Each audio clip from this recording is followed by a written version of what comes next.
The reaction has not been good from the government today.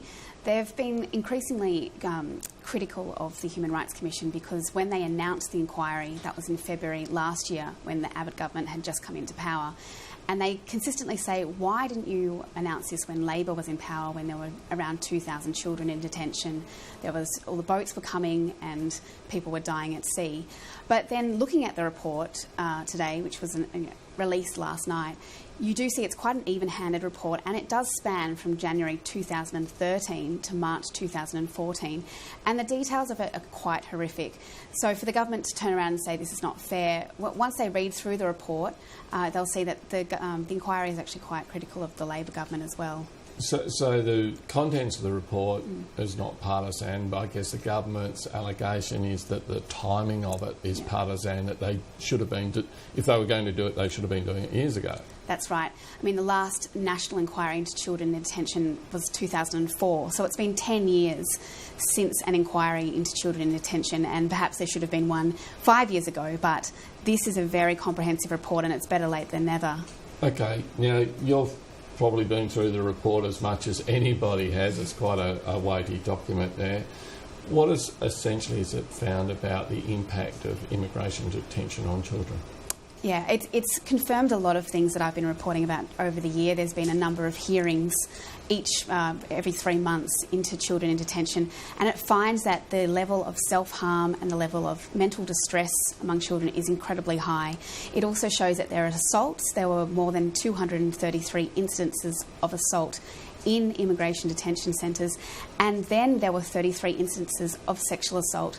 So that's nothing to be taken lightly. It's quite horrific to think that children are being assaulted when they're in Australia's care in an immigration detention centre. It is a very lengthy document. It's 315 pages, but it makes a series of recommendations, and that includes a royal commission. And we'll see how the government responds to that. I mean, they're at the moment saying they do not want to do a royal commission. But it also calls for all children on Nauru, which is one of our offshore processing centres, to be brought to the Australian community and put into community care and not into the detention centre. It again calls for all children to be removed from the detention centres, because it just says that the level of harm, self-harm, because there's this feeling of desperateness, there's a feeling of being trapped. We had these photos that we put online today showing pictures that children have drawn, and you're used to seeing beautiful pictures when children, have these smiling faces, and all the pictures are just distressing. The children are crying, they're always behind bars saying, "Get me out of here," and I think it's very distressing to see the photos. I wonder about the government's reaction, given that it would argue that there were many more children in detention under Labor, that it's been systematically working to release children from detention, why it's felt the need to be so aggressive towards the Human Rights Commission? I think they feel like there's been a direct attack against them. They had a very strong border policy, and a lot of people have become very angry in the way that they've treated asylum seekers and refugees. I mean, the no boats policy, reinstalling offshore processing and resettlement on PNG, which was actually done by the Labor government, but of course the Liberal government has taken on. They've been very critical of Gillian Triggs, who's the president, and just said that she's not fit to be the president because they think that she appears very biased. I'll just give us some political analysis, I guess, on this, because the report does detail the terrible conditions that children have faced in immigration detention.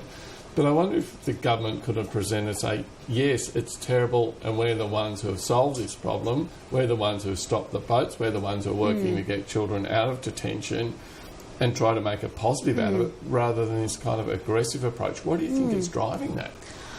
I mean, the aggressive approach, that's how they've taken the border policy since they started. So to turn back and say, yes, we agree there's lots of issues and we're going to try and fix them, would not be consistent with Morrison's kind of messaging last year, I think.